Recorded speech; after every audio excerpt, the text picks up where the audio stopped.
الحمد لله رب العالمين والعاقبة للمتقين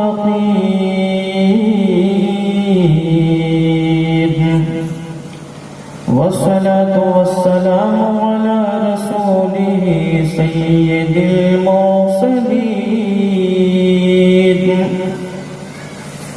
وعلى آله الطيبين الطاهرين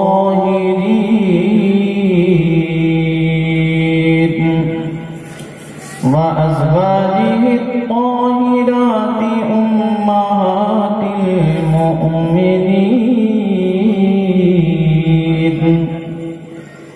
وعلى أصحابه المكرمين المعظمين. أما بعد فأعوذ بالله من الشيطان الرجيم.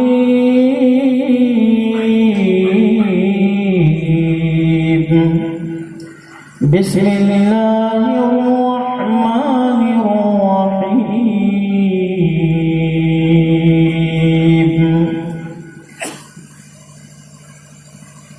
يا أيها الذين آمنوا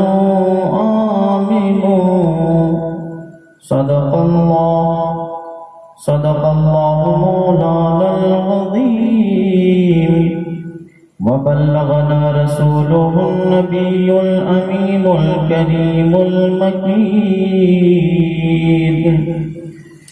ونحن على ذلك لمن الشاهدين والشاكرين والحمد لله رب العالمين.